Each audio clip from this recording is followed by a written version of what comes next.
Joining me today is the first investor in Bitcoin.com, Blockchain.com, and several other cryptocurrency websites, who's also a libertarian, an individualist, and a peace advocate.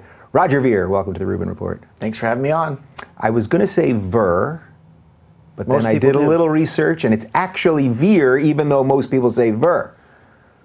This would lead one to getting into cryptocurrency, wouldn't it? That's the exact reason. It's very easy to see that's why I would get into cryptocurrencies. Yeah. All right, I'm looking forward to doing this conversation because, as I mentioned to you briefly before we started, for about 2 years or so, I've sort of been kind of looking into this world. A lot of my audience, the libertarian side of my audience, of course, is very much into Bitcoin. So I think probably for the first half of this, we have to just do 101 stuff. Are you ready to have your thinking cap on? You bet. All right. For someone that's watching this, Bitcoin, they have no idea what that means. They think it has some connotation to Super Mario, punching the question mark and getting coins out of this thing, which makes some sense, I guess, at some level. What the hell is Bitcoin? So Bitcoin is, thanks to the invention of Bitcoin, for the very first time in the entire history of the world, any human being can now send and receive any amount of money with any other human being anywhere on the planet instantly, basically for free. You don't have to get permission from a bank, you don't have to get permission from a corporation, you don't have to get permission from a government. Not only do you not have to get their permission, it's impossible for any of those entities to stop it. So you can now send money from here in LA to Moscow instantly, just like that, for less than a penny. And there's nothing that the Russian government can do, there's nothing that the Chinese government can do, there's nothing that the American government can do. So if you think that it's a good thing that people have control over their own money and they're not susceptible to things like we had happen in Cyprus a few years back, where the government just came in and said, okay, we're going to take, I think it was 1/3 of everybody's money in their bank accounts. If you think things like that are bad, you should love Bitcoin. And even if you haven't used Bitcoin yet, it might sound complicated and difficult, but think of it like email. If I sat here trying to explain to you how email worked, it would sound really hard and confusing, and how could anybody figure out how to do this sort of thing? But once you've used email, it's not hard. It's easy. You just type in the person's email address and you send them a message.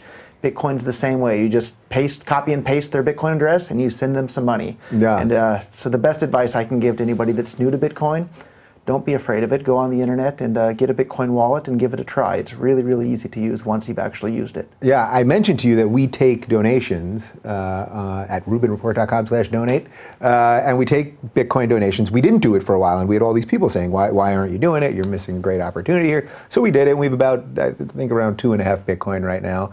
And I've seen it kind of, go up, and you can't really watch it at least from where I sit, you can't watch it every day because you'd start going crazy. It's just like watching stocks every day.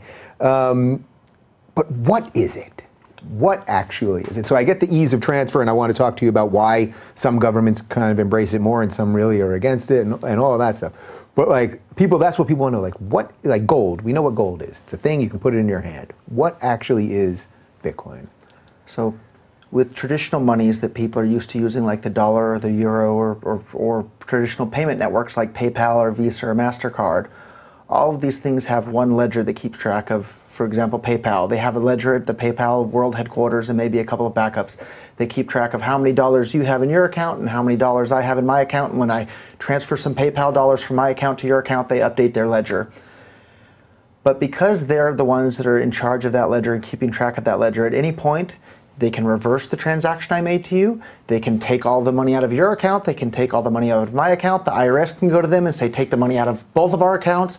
Anything can happen at any time that's beyond our control, even though we like to think of the money that's in our PayPal account as our money. But in reality, we have to trust PayPal to hold it. Because PayPal has that one ledger, they're at the mercy of their higher-ups, which are the government people. With Bitcoin, instead of there being one ledger that keeps track of who has how many Bitcoins in what account, there's a copy of this ledger, but it's on everybody's computer around the world that's running a copy of the Bitcoin full node software. And so instead of there being 1 or 2 or 3 copies, there's more than 100,000 copies of this ledger around the world. And those 100,000 copies of the ledger all stay in sync with one another. And those ledgers are in every country around the world. So let's say I send some money to you via Bitcoin for something that a government doesn't like. There's no Bitcoin company that they can call. There's no Bitcoin server that they can unplug.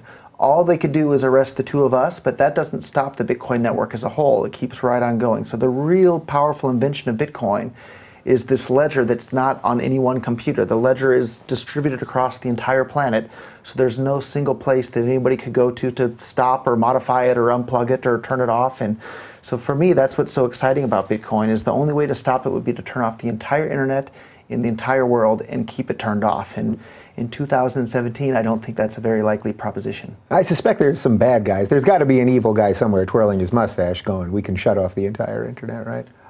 Maybe, but hopefully not, and hopefully we can build even more technologies to prevent bad people from turning off the whole world's internet. And we saw what happened when they tried in Turkey previously. They turned off the internet just within the country, and people were instantly rioting in the streets, and it led to an entire revolution in that country. And I suspect that would happen in a lot of countries around the world if they tried to turn off the internet completely.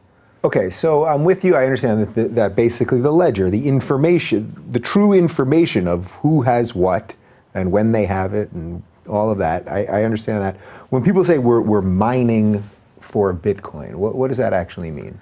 So this ledger that's all across the entire world gets updated once on average every 10 minutes, but it's who gets to decide, who gets to make that update. So the way that problem was solved is all these people are doing these really complicated math problems, and the only way to find the answer to this math problem is just to guess. And you have to guess over and over and over again. So these Bitcoin mining machines are guessing millions of times a second, or even more than that.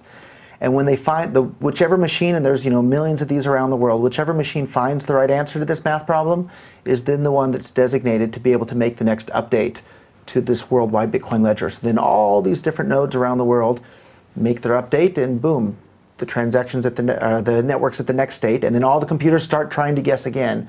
But the benefit of finding the right answer to this solution is at the moment you get 12.5 Bitcoins if your computer's the one that finds the right solution.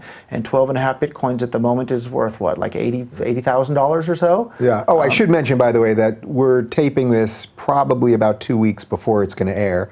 So anything we say related to the specific numbers, I don't want people to take out of context. Think, Veer doesn't know what he's talking about because it was 2.4, okay. And almost certainly by the time this airs, it'll be something different than what I said. So basically, even if we were doing this live right now, things would be changing on the fly. I'd have to check live on the phone to see what the current price is to figure it out. And Bitcoin is volatile.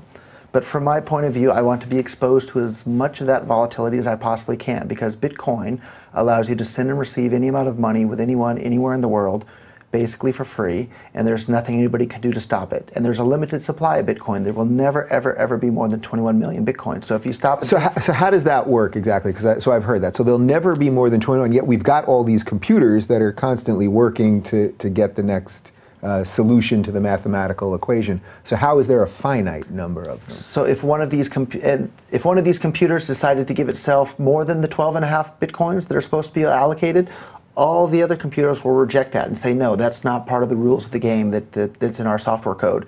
So any computer that deviates from that, their transactions and whatever they're trying to do just gets rejected and ignored by the rest of the network. So right from day one, it was programmed into the software code that there wouldn't be more than 21 million Bitcoins.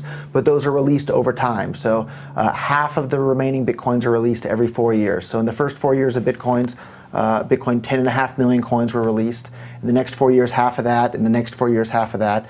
And it drops by half every 4 years. So right. So what year will they all officially be released? We have more than 100 years until the last of the Bitcoins are released out into the public. So that's not a pressing problem at the moment. But right. What would even? I mean, we don't have to go too far down that since it's 100 years from now. But what would happen when we hit the point that they're all out there? Does that somehow drastically change the way the game is played? Well, the idea is that by that point, people that are doing Bitcoin transactions, even if they're paying a fraction of a penny per Bitcoin transaction, if people are doing billions of transactions per day, those fees of a fraction of a penny per transaction will incentivize the miners to continue mining.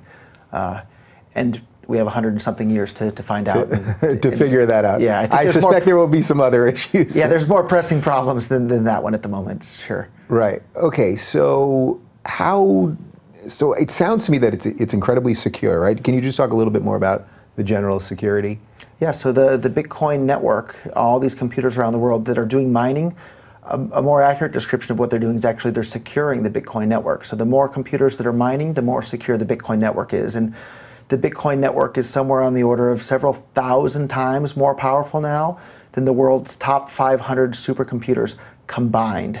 So it's absolutely an incredible feat of engineering. Yeah, wait, so how do you get that kind of computing power? Like, are there just, I assume there's farms of servers, just, like it's just someone that invested in a farm, right? I mean, is that how it works? Initially it was just people at home in their bedroom because, you know, if you found a block, you would get $1. And so it wasn't that exciting. But now today when you find a block on the blockchain, you get, you know, $80,000 plus dollars. So now it's big business. So people have big, giant warehouses filled with tens of millions of dollars of this mining equipment, using, you know, tens of megawatts of power per location, and it's a big business at this point. And you can still do it at home.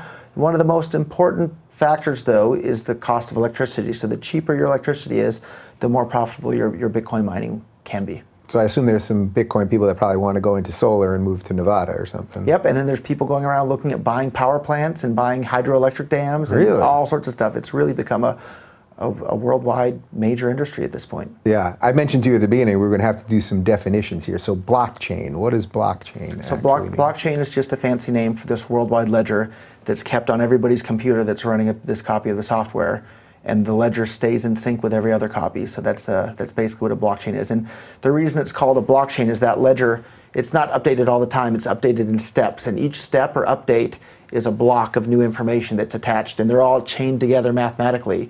So they're all in order. So if a new block gets added to the end of the blockchain on average once every 10 minutes. And now the blockchain is, I don't know, coming up on 500,000 blocks long. And it's been going on for, I don't know, 9 years now, something like that. Yeah. What are most people actually using Bitcoin for right now? Like, are they using it mostly just to transfer money from person to person? Or I noticed actually just 2 days ago, I bought something on Overstock.com, and it was the first time that I ever saw on an e-commerce site that I could have paid in Bitcoin. I had actually never seen that before. But what are most people using Bitcoin for? I think it depends. That's kind of like asking, what do most people use money for? And fair enough. In my book, Bitcoin is money. So people use money in different ways. Some people save with it, some people spend it, some people gamble on the internet with it, some people buy drugs with it, some people do whatever it is they want with it. But in my point of view, each person owns their own money, and they should be free to do whatever they want with it, so long as they're not initiating force or fraud against other people. And yeah, but I'm curious, do you know what any of the trends are? Like, are people really at the moment just getting into Bitcoin so they can save it, hoping that, you know, treating it more as a stock than actual cash, or are they, and we can also talk about a little bit about the split with Bitcoin Cash too. That's probably a good segue to that. But do you have any sense of what the actual habits are? Yeah, so I think that's a great segue into that. So when I first got involved in Bitcoin, I was the first person in the entire world to start investing in Bitcoin startups. So my first step. Well, let's pause there for a second. So this is 2011, right? Right. February 2011, Bitcoins are less than $1 each. Okay, and what possessed you to get involved? Like, what did you see that you were like, all right, this is going to be something? So I grew up in Silicon Valley, been playing with computers since I was a little kid, loved computers all the time. And my hobby was studying economics. And just kind of by chance, I came across one economics book in junior high when my mother told me I couldn't play any more Nintendo. I had to go and do something else. So I picked up a book off the bookshelf, and just by luck, it was a book called Socialism by Ludwig von Mises. And some people may know who that is and what that book is, and most people I expect won't. And when I picked up that book, I thought it was a pro-socialism book. And I didn't really even know what socialism was. But I kind of knew that Americans were supposed to be opposed to socialism, but I thought, you know, I should have an open mind. I should at least hear what the other side of this point of view has to say. And it turned out that I think it was the Wall Street Journal referred to Ludwig von Mises' book, Socialism, as Ludwig von Mises' devastating critique of socialism. And in this book, he kind of points out that prices are incredibly important. And without the pricing mechanism, you don't know what raw resources should be used to produce what consumer goods. So this, you know, my glass of water here is made of glass that I don't even know how they make the glass, but I guess some sand and they melt it down or something like that. But without the prices... We got it from Target, for the record, so we spare no expense around here, you know what I'm saying? Right, and with the prices that go into the sand and then the factory and this and that, they know that maybe they should make glasses out of sand rather than glasses out of gold or glasses out of copper, or take your pick. And so all the prices all over the world allocate all of these resources and all of these companies and all of these factories and people and individuals all the way to the time when you get to Target and you look at the different glasses there and you think this one's glass, this one's plastic, this one suits my need better than this one, and this one costs this much, and it allocates the resources of the entire world. And without a pricing mechanism, you have no idea what raw resources should be used to create what consumer goods. And reading this book, I was like, wow. Anytime the government gets involved in any area of the economy, they're causing a misallocation of resources, and resources are being diverted from their most economically efficient use to something that's less economically efficient. And saying something's less economically efficient is just a fancier way of saying you're making the world a poorer place than it otherwise would have been. And so I found these ideas incredibly interesting, and it gave me a better understanding of the world. And so I read one economics book after another, after another, after another. And so I got to read these theories about the origin of money and what the origin of money is. And the idea of the origin of money is that it starts out as a commodity, but not just any commodity. It has to be a commodity that's easily recognizable, easily divisible, easily transportable. You can store it easily for a long time and it won't, go moldy or disappear. And it has to have these certain characteristics that make something as money. And I read about these theories in the books, and I was pretty convinced by the theories. And not to go down a whole other tangent, but I actually did some time in federal prison in the U.S. as well. And when I was in federal... I've got it noted right there. Okay. While I was in federal prison, I got to see firsthand in this micro-prison economy that sure enough, the theories in the books that I had read about the origin of money were true in practice. So I got to see within the prison that sure enough, people are using commodities as money. So in prison, people use tobacco and postage stamps and top ramen soups as money, because all of those things are easily storable, easily transportable, easily divisible, easily recognizable, and of course a limited supply is important as well. And so I got to see firsthand before my eyes that the theories that I had read about in the books are actually true in practice. And then Bitcoin came along, and I saw Bitcoin, and I knew from the theories in the books and from the practical experience and the empirical evidence I had from in the prison economy, I knew people were going to start using it as money. And because the supply of Bitcoin was limited, and I knew people were going to start using it as money, that meant the price of Bitcoin in terms of dollars would have to go up. So my first step was to buy a bunch of Bitcoin, and my next step was to start building business. Sorry to interrupt, but at that early stage, when you say, all right, I'm going to buy Bitcoin, who are you actually even buying it from then? So this was, I think, February of 2011, and so there wasn't really an easy way to buy Bitcoin at that point. There was no Coinbase. There wasn't much of anything other than this one company called Mt. Gox, and it wasn't really much of a company at that point. So I sent my first wire to a person's personal bank account, a guy named Jed McCaleb, to his personal bank account in New York, and I got my first Bitcoins there. And then in parallel, I was trying to buy Bitcoins from another guy off the internet. For anybody who's been around in Bitcoin for a while, they may have seen the physical Casacius Bitcoin. So the guy behind that was also nice enough to sell me some Bitcoins. Yeah. And so at one time there was actually a physical... There still are, yeah. but they're more of a collector's item Right. at this point. And basically it's a physical coin with a hologram, and when you peel the hologram off, you can see that it's been tampered with. And underneath the hologram is the magic number that's required to actually spin the Bitcoins. Did they stop? So they still do make those, or? Maybe someone somewhere is still making them, but... Was the reason just because at the beginning people needed some sort of physical representation just to kind of understand? I think the main reason is it made it easier for people to get a hold of Bitcoin. So one of the main things that I did that really helped spread a Bitcoin adoption in the early days, in 2012, I think it was, when Bitcoins were like $3 each, I started selling these physical Bitcoins, and I accepted credit cards and PayPal, and I would ship them via FedEx, and we had proof of delivery, so it made it hard for people to do credit card chargebacks or that sort of thing. And we sold thousands and thousands of these physical Bitcoins to people all over the world that way, and it was an easy way for people to get their first Bitcoin, because then they could peel off the sticker and redeem them onto their computer or do whatever they wanted with them from there. And today they're quite the collector's items, because there's not too many left of those early Casacius physical Bitcoins. Right. So, okay, so you make this initial investment, 2011, 2012. When did you start to realize that this really was becoming something? And as we speak right now, Bitcoin is basically at its highest value of all time, in effect. Yeah, I knew from day one, once I put together the pieces in my mind and I understood that Bitcoin couldn't be shut down or stopped or controlled in any way, and that there's a limited supply, I was so excited about this that I heard about it as I was eating breakfast at around 10 a.m. with the full intent of going into my office that day. Didn't make it. I stayed home and read about Bitcoin all day. I stayed up all night the next day until around 4 p.m. the next day, and I got too tired and I fell asleep for only about an hour, and then woke up again and read all about Bitcoin. And I went on sleeping maybe an hour and a half per night for about a whole week. Wow. Until I got so sick from lack of sleep, I had to call my friend and say, "Help me, I'm so sick." And he came and picked me up and drove me to the hospital, and they gave me some sort of a sedative or something, and I passed out asleep for maybe 12 or 16 hours. Jesus.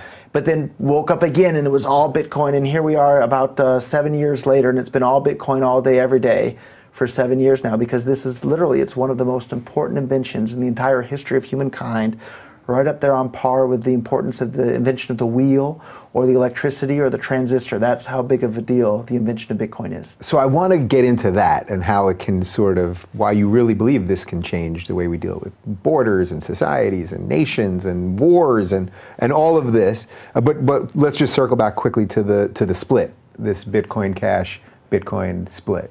Yep, so when I first got excited about Bitcoin, you could send and receive any amount of Bitcoin with anyone, anywhere in the world, and it was free most of the time. The times it wasn't free, you'd pay a fraction of a penny. And that led Bitcoin from being, worth almost nothing to this worldwide phenomenon that it is today. But much more recently, within the last year or two, a bunch of people that don't have any background in economics or in business seem to think that people will use Bitcoin solely as a store of value, even if it costs tens or hundreds or thousands of dollars to send Bitcoin from one person to another. And so they've intentionally undermined Bitcoin's usefulness in commerce. So Bitcoin on August 1st split into two versions of Bitcoin. There's now Bitcoin SegWit and Bitcoin Cash.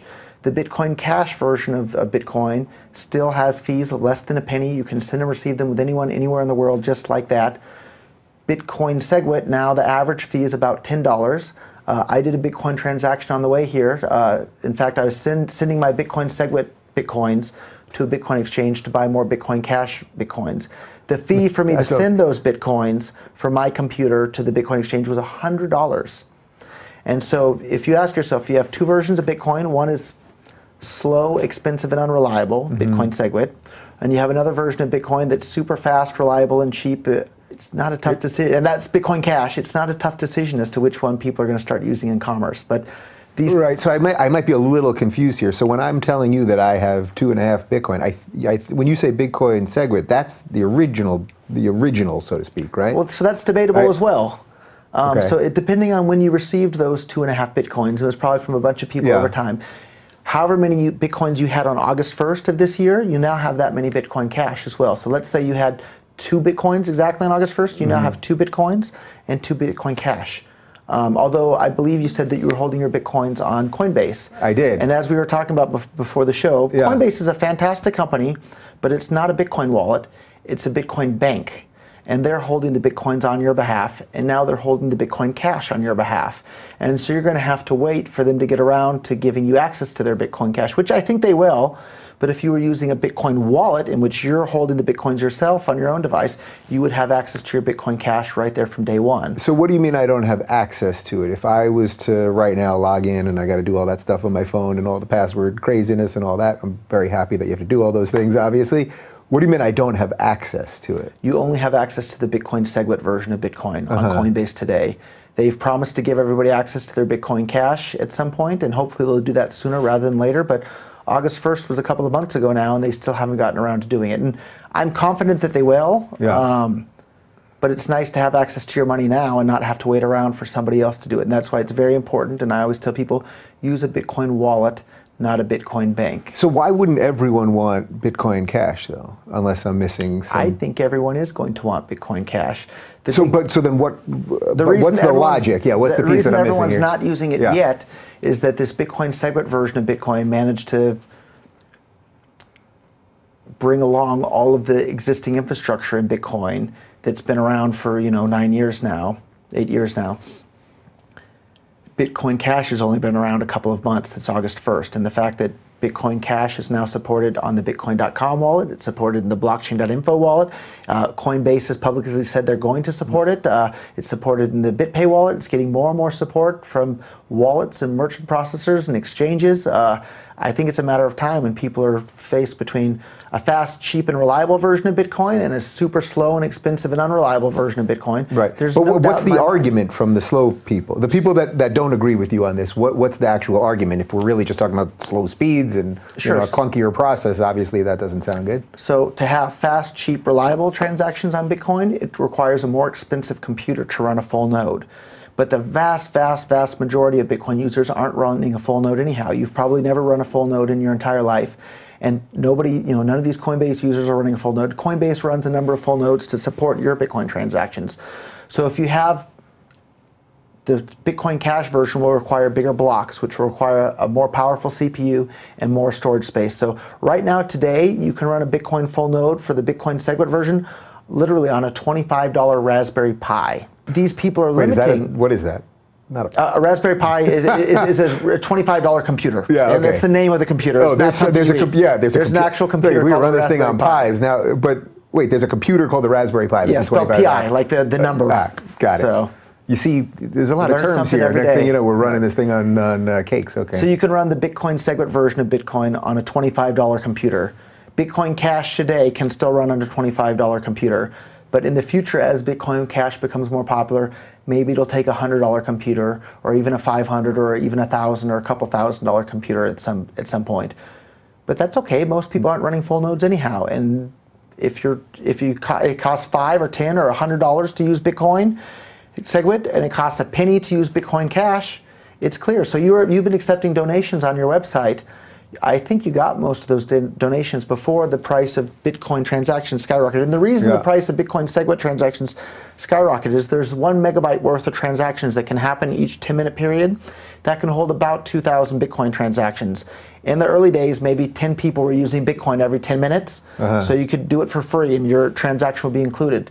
Now that Bitcoin is this worldwide phenomenon, more than 2,000 people are trying to use Bitcoin every 10 minutes. But you want your transaction to be included in the blockchain. So if more than 2,000 people are trying to use it every 10 minutes, they have to bid against each other. And the top bidders are the ones that are included in the next block on the blockchain. So now the fees are about $10 per transaction, because anybody that pays $9 has been outbid by the people that are paying $10. So Bitcoin Cash's solution to that is, well, just make the blocks bigger than 1 megabyte. It's 2017. 8 terabyte hard drive is about $100 at the moment, and they're only going to get cheaper year after year. Yeah. So your feeling basically is that the technology will always the computing power that we need for this will always sort of stay in front of the problems. Right. So just because it keeps getting faster and faster. There's this great thing called Moore's Law, which is exactly that computing power doubles about every 18 months. And so if an 8 terabyte hard drive today is $100, in a year and a half from now, it's going to be about $50. And a year and a half after that, $25, and before you know it, they're garbage in the landfill. And people laugh at an 8 terabyte hard drive the same way we'd laugh at an 8 megabyte hard drive today. But I remember 8 megabyte hard drives, and I remember when they were several $100s. And I'm not that old of a guy, and the same is going to continue to happen with computers before we know it. You mentioned Nintendo before. I remember when the first, I think it was 4 megabyte game came out on Sega Genesis. It was a big deal. And I remember, and people were going completely bananas about it. That is many lifetimes ago. Just real quick, let's circle back to this wallet versus bank thing, because I think maybe I could be a little clearer on what you're saying. So Coinbase as a bank is really just holding my Bitcoin. If I had this in a wallet, then that's actually part of the actual blockchain. Right. If you have it in a Bitcoin wallet, you're interfacing directly with the actual Bitcoin network. Whereas when you use a Bitcoin bank like Coinbase, you're interfacing with Coinbase and you're saying, please broadcast my transaction to the Bitcoin network. And most of the time they do. But like your Bitcoin Cash at the moment, you don't have access to it. And I would actually recommend that on your website, you should put a Bitcoin Cash address up there. Because right now, if people want to tip you in Bitcoin, it's going to cost them $5 or $10 in network fees. So if they wanted to give you $1 in Bitcoin, they're going to have to pay $6 or $11 to do that. And I don't think too many people are going to do that. These don't seem like the type of people that would make sense to. Whereas if they wanted to tip you in Bitcoin Cash, $1, they'll have to send $1 and a penny. And that's very tolerable to people. And I'm more than happy after we record, I can show you the Bitcoin Cash wallet. I'm going to say, I've got my own farm out there, servers, and we're going to fiddle around and see what we come up with. So then why would someone use a bank then? I think they just didn't understand the difference, just like yourself. I think you didn't realize the difference between Coinbase and a real Bitcoin wallet up until now. Fascinating. All right, well, I think we did a pretty decent job there of the little stuff. Do you feel like we basically got the one? Am I missing something on the 101? Yeah, for anybody that feels like they're missing anything on the 101, go to bitcoin.com. I'm a little bit biased because that's my website, but it's a fantastic resource. Get a Bitcoin wallet and start using it. It's like email. If you'd never actually used email and you only heard people discuss it on a talk show, it would seem hard. But once you've used it, it's easy. It's the same with Bitcoin. So go and actually use it, and use it with Bitcoin Cash, because it won't cost you $5 each time you use it. It'll cost you less than a penny each time you make a transaction. All right, so the part of this, so shifting from all that, the part of this that I thought was really interesting, beyond just the financial discussion and just sort of the way that the future of commerce is going to work and all that, is you really believe that Bitcoin can change the way governments act, the way we as individuals respond to and talk to our governments and all of that. So I'm giving you sort of a broad question there, but tell me about that. I hear people asking me all the time, well, aren't governments going to regulate Bitcoin? And what about government regulation of Bitcoin? But I think they're asking the wrong question. The real end game here isn't that governments are going to regulate Bitcoin. Bitcoin is going to regulate governments. Bitcoin is going to limit the power that every government on the planet has to control people. Look at what happened a few years ago in Cyprus, where every single person there had, a big percentage of their bank account just completely wiped out. Bitcoin gives the ability to people to opt out of that sort of system. In the United States here, the government can print as much money at any time for any reason, and you better believe that they're doing that all the time. If you're using Bitcoin, that sort of thing can't happen. And one of these really interesting ideas that had never occurred to me when I was, going on my binge of reading economics books as a kid was by Milton Friedman, and he pointed out the idea of bracket creep. And the government inflates the currency every single year, so maybe you have 2 or 3% inflation, and one year to the next, that's not that big of a deal, but compounded year after year after year, before you know it, $100,000 isn't, in 10 or 20 years from now, it's not going to be that big of an income. Right. But the government tax brackets are likely to stay about the same. So maybe $50,000 income today is the equivalent of $100,000 year income after however many years it takes to compound to that. So instead of being in a 25% tax bracket, you're going to be in a 45% tax bracket, even though you're not actually earning any more money each year. Mm-hmm. Bitcoin is the exact opposite of that. There's no central authority that can make more Bitcoins out of thin air, unlike the US dollar. So that's a really powerful way of people to opt out of this government inflation racket that they have, that they use to bump everybody into higher tax brackets year after year. Right, so it's kind of hard to picture what this would actually look like in the future. But if everything you're predicting and would like to happen happened, in effect, as the years go by, people will obviously be buying more Bitcoin, using the US dollar in whatever country they're in, whatever their currency is, they're going to use that less. And by just doing that, the governments will in effect have less control over the people, because all of your interactions, all of your exchanges will have nothing to do with the government. You can see I'm grinning from ear to ear as someone. But isn't Bitcoin illegal in China, or they just changed something, or wasn't there something just in the last couple of weeks? They've changed a lot of things in China at the moment, but at the end of the day, it doesn't matter. If you have access to the internet, you can use Bitcoin. And this is really, really, really exciting. And I guess it's worth pointing out too, I wasn't born a libertarian. I didn't really have any political views at all, and it was the more economics I studied, the more of a libertarian I became. And then it was kind of really depressing, because I looked around the world and governments are manipulating the economy in all these ways. They're slowing down the entire world's rate of economic growth. And if you have economic growth of 2 or 3 or 4% per year, from one year to the next, that's not that big of a deal, but compounded year after year after year, it really makes a huge, huge difference. And so even if the government's just slowing down the rate of economic growth by just 1%, and I think it's substantially more than that, compound that times 100 or a couple hundred years, we'd all have flying cars and space stations by now and be living forever because of little nanotechnology robots that can go in our body and fix everything that's wrong with us. And who doesn't want that sort of thing? And if you don't want it, don't participate. You're not forced to participate. And that's what we're talking about. We're slowing down the rate of progress of all of humankind. And Bitcoin is this incredibly powerful tool to help speed up that rate of progress. Man, there's so many different ways I could go with that. So the dystopian future part of this that I guess I would fear is that if the government loses control of the monetary system, all the governments lose control, and the only way they can stop us now is to go after the internet, wouldn't it stand to reason that governments would start going after the internet? Well, like literally the internet itself, like actually try to disconnect the internet, maybe, whatever that means. But lots of governments are dependent on the internet as well. But there's also lots of smart people that are building these mesh networks, in which it's not dependent on the same sort of centralized infrastructure that a lot of the internet is today. And those technologies are only going to get more and more powerful and cheaper and cheaper and cheaper, thanks to Moore's law. And before we know it, we'll all be able to connect with everybody else, and we won't be dependent on these big ISPs. And how do they go about doing that, like a mesh network like that? So basically, in effect, getting us off Google and Verizon and whatever else, right? Like that those won't be the only pathways. How do these guys get out of that system? Well, I think we're of a similar age, and I'm sure both of us remember before there were smartphones, and before there were iPhones, and before there was Siri and Google and all these things. And now you have the entire database of human knowledge right in your hand. And if you buy a used iPhone, you can get it for about $100. Yeah. And in another couple of years, that's going to be, and you can buy a cheap Android phone for $20 right now. Like, that's incredible.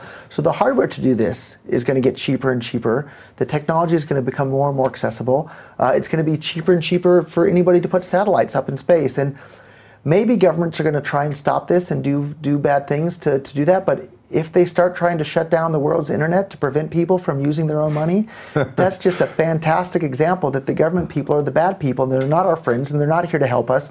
Anybody that's here trying to say, hey, we're going to turn off the internet if you use money without our permission, those are bad people. We shouldn't support them. We shouldn't want anything to do with them. And that's just more proof that we do need Bitcoin to opt out of their violent, coercive system to control us all. We shouldn't be their tax cattle. Right. We shouldn't be their livestock. Yeah, it's a great sell for libertarianism in general. Like, this is why I'm always, selling the ideas of freedom. It's like, if you think everyone complains, the government's horrible all the time, yet half the people want to give them more money and give them more control. And it's like, no.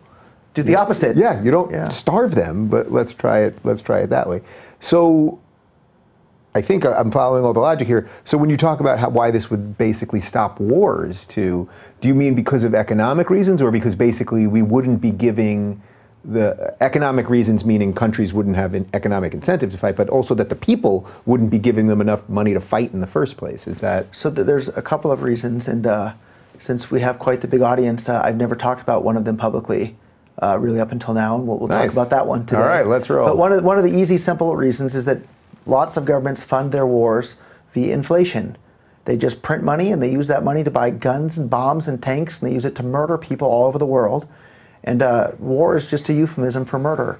You're killing, sometimes some bad people get killed, but for the most part, innocent civilians are getting killed all over the world. And let's say somebody came in here and stole my wallet and ran off down the street. If I started chasing them down the street and shooting guns, and I shot a dozen innocent people that didn't steal my wallet, I said, oh, it's okay because I was trying to get the bad guy who stole my wallet, I would go to jail for being a murderer, for killing all those innocent people. So let's take for granted, let's say Saddam Hussein was a really bad guy who deserved to be killed.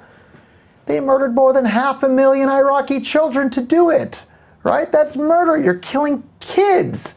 Right? It doesn't matter how bad of a guy Saddam Hussein is, you don't go and kill a bunch of kids to get him. And that's exactly what the United States government did. And if any individual did that, trying to catch a common thief, you would go to jail for it. But for whatever reason, people just have amnesia or closed eyes when governments do the exact same thing. If you're murdering innocent people, you're a murderer. And that's what governments do, and they do it primarily through printing money and use that to pay people to go and drop these bombs and guns and tanks. And Bitcoin takes that power away from them, because if the end game is to have Bitcoin replace the dollar, replace the euro, replace the yen. And when I'm saying Bitcoin today, I'm referring to Bitcoin Cash, to be clear. Okay. But replace all those things, and that takes away government's ability to inflate the currency to pay for all these things.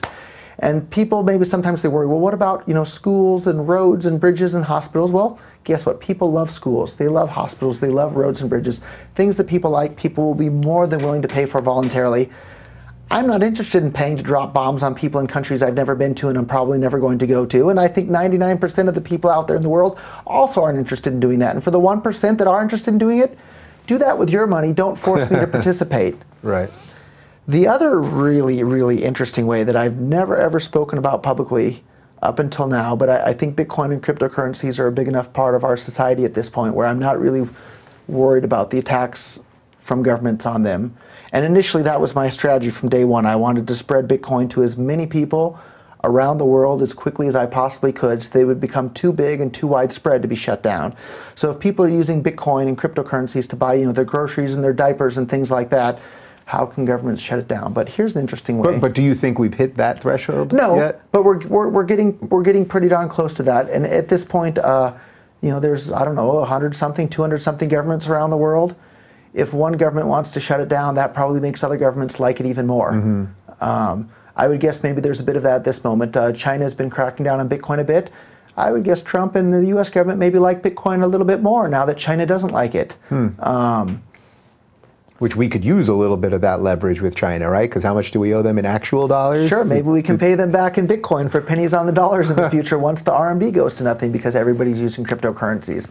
But another really, really interesting thing, so let's go back in time, and a bad guy that everybody agrees upon, Adolf Hitler. I think pretty much... I thought I could do one show without a Hitler reference. Pretty much, well, I'm playing it safe in my example here as well. Okay. So let's say, and I'm sure you can find people out there that don't think he was a bad guy, but the vast majority of society does think he was a bad guy. So Adolf Hitler started doing bad things with money stolen from people in the form of taxes. And what did the rest of the world do? They started stealing money from other people in the form of taxes, had kidnapping and slavery in the form of a draft, right? And lots of people went voluntarily, but I'm sure lots of people went involuntarily, and we should be clear with our language, right? The draft is the moral equivalent of kidnapping and slavery. They're literally kidnapping people and enslaving them and sending them off to some far-off land to fight against their will. And if they don't do that, they go to jail, and half the time when they go off to the far-off land, they get killed as well. So the draft is the moral equivalent of kidnapping and slavery. So Adolf Hitler is a bad guy. Everybody agrees with that. Almost everybody. But then the rest of the governments around the world start going and doing all this crazy bad stuff. Well, what would happen if we had this online anonymous digital cash in which people could pool their resources and set up a betting pool? And anybody that correctly predicts the right day that Adolf Hitler dies can anonymously collect this, millions of dollars in anonymous digital cash that people all chipped in $1 here and $1 there and $10 here. I bet you could have raised a lot of money for someone to correctly predict the right day that Adolf Hitler dies. Well, I said dystopian before. Now you're going real dystopian. Was right? this dystopia or is this utopia, right? Imagine if people could have raised $10 million voluntarily from around the world, and Adolf Hitler can't round up Jews and send them off to the concentration camps anymore. Is that a dystopia or a utopia? Well, it's right. So it's a utopia in this explanation. There's a piece of me, and I love all these dystopian movies, which is why I can go down this road in all kinds of different ways. There's a piece that's sort of like, wow, you could really end up creating some insane vigilante system where it's not just Hitler that's going to be taken out, but anybody that gets smeared by the media or whatever, and then this is constantly happening to people that actually don't deserve it. So that would be the dystopian part. But Yep. in this part, So I've been thinking about this for more than a decade, since before Bitcoin. And yeah, it's scary. We don't want to see, Justin Bieber or people like that having bad things happen to them.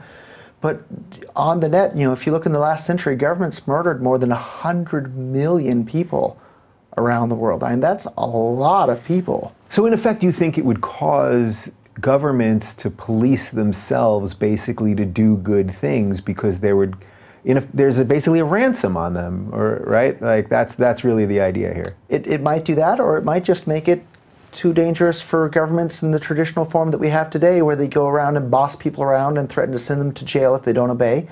Maybe it'll make that sort of thing not possible. And as a voluntarist, I think all human interaction should be on a voluntary basis. Starbucks asks me to buy their coffee. They don't tell me to buy their coffee. If I decide I don't want to buy Starbucks coffee, nothing bad happens to me at all. But if I decide I don't want to pay for Obamacare, if I was a U.S. citizen living in the United States, I would go to jail for not doing it. If I think health insurance through Obamacare is a good idea, I'll pay for it myself. I don't need to be forced at the point of a gun or with the threat of being sent to jail to participate in that sort of thing. And that's what governments are. The very definition of government is a monopoly on the use of force. And they're forcing people to do things against their will. And if you think forcing peaceful people to do things against their will is a bad thing, you should be opposed to the state. And I don't know what the end effect of the invention of cryptocurrencies will be on governments, but I'm sure it will vastly, vastly, vastly limit their power.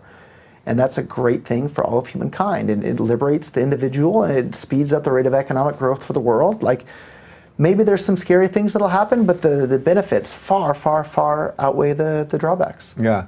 I suspect that some people are probably watching this going, wait a minute. This guy is just trying to talk up Bitcoin because he probably owns a lot of Bitcoin, and he'll talk it up, get it going, and then when he feels it's hit its peak or when he wants to cash out, he'll cash out, and then that's that. So there's some truth. I own a lot of Bitcoin, and if Bitcoin Cash becomes really successful all over the world, I'll make a lot of money. I've already made a lot of money, but I've already donated millions to charity.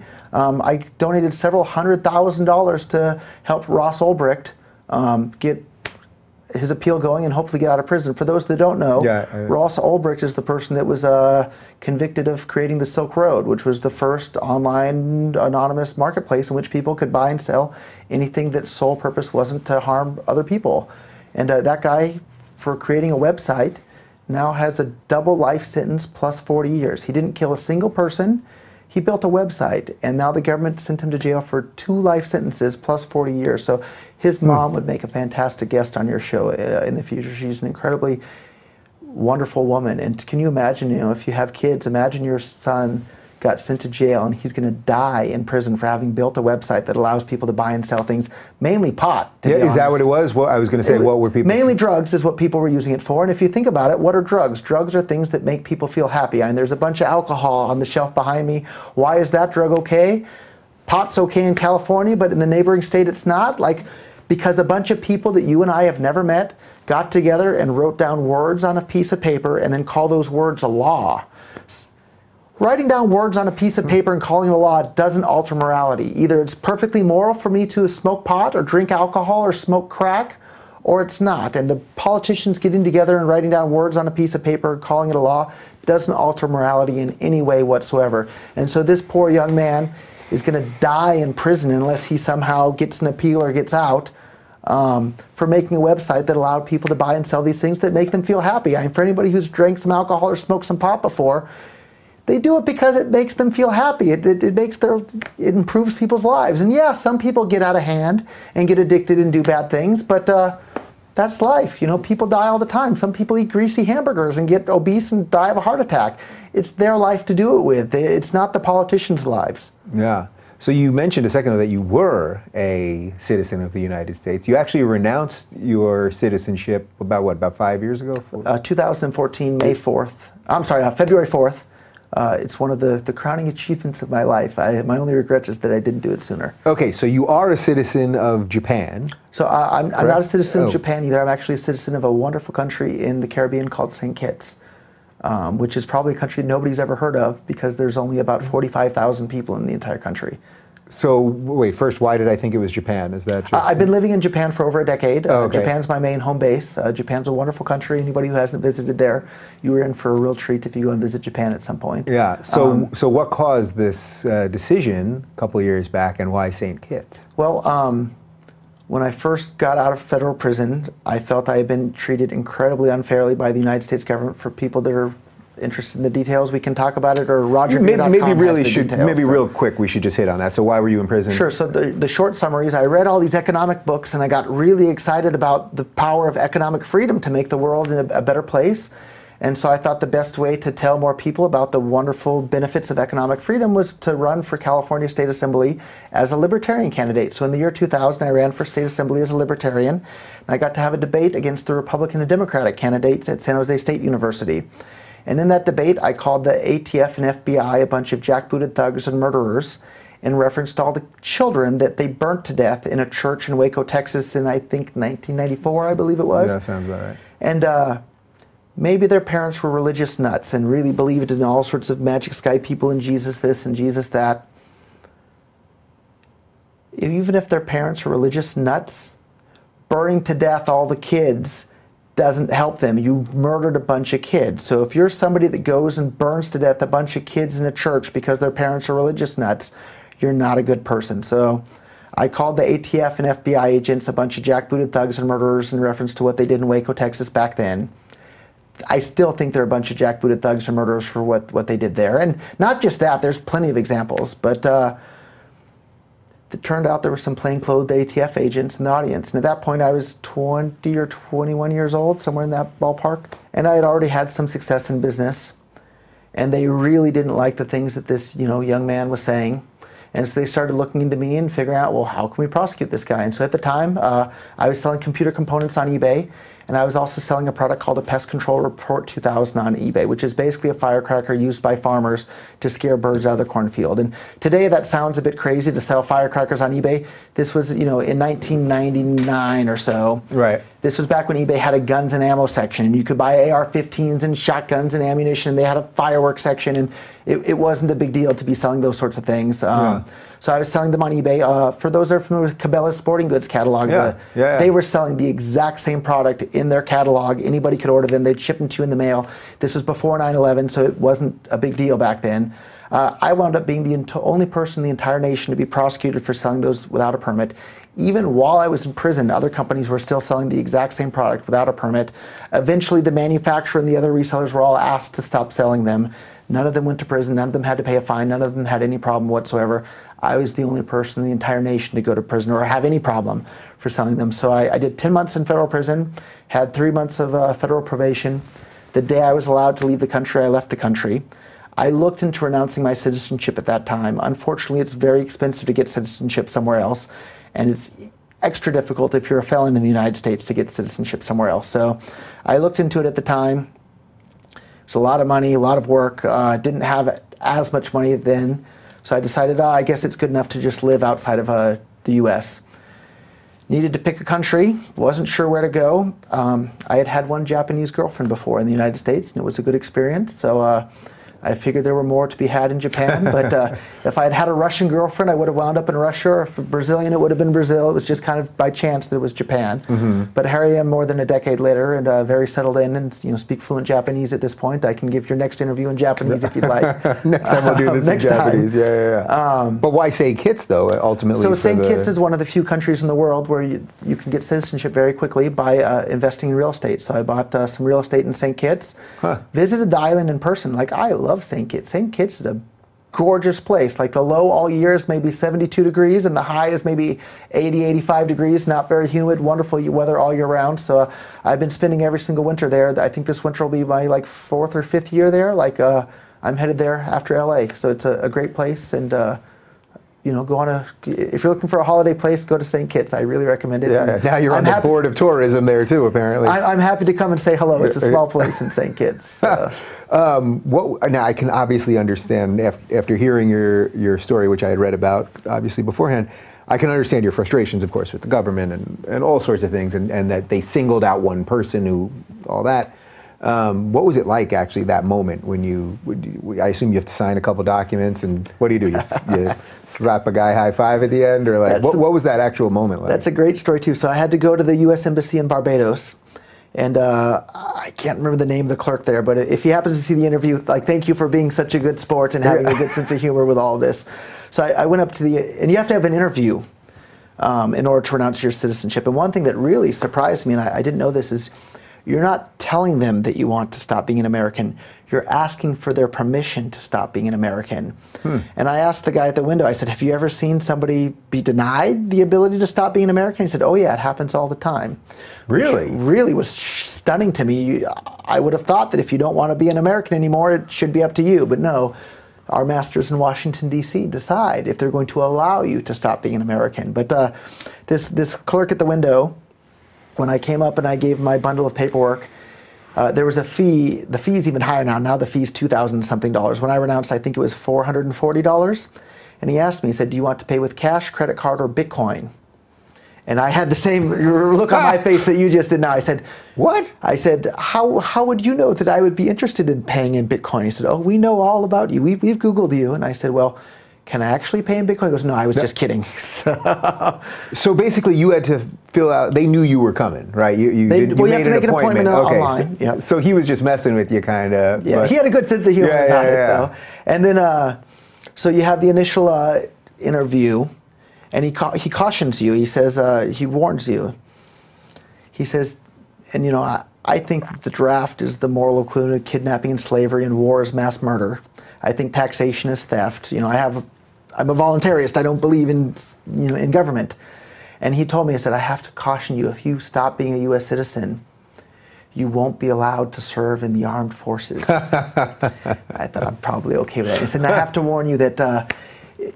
And so I've been a felon for 15 years now, something more than 15 years. So as a felon, you're not even allowed to vote anyhow. And I philosophically, I'm not really interested in voting at this point. And even back then, I wasn't really interested in voting. But he told me, he said, if you renounce your U.S. citizenship, you won't be allowed to vote. Man, he was just throwing you all the eggs, Yep. huh? And then another one. So at the time, I don't know, I was 34-ish, I think. He said, if you renounce your U.S. citizenship, you won't be allowed to collect Social Security. And I'm pretty sure that's not going to be around by the time I'm old enough to retire also. So this was like a real breakup situation. Yeah. They were pulling out all the stops. And he has his script that he has to caution me, and I think there might have been one more thing, but all of those were like, instead of like, oh my God, what was I thinking? It was like, hooray, I can't wait to be free of Social Security and all of this stuff. So,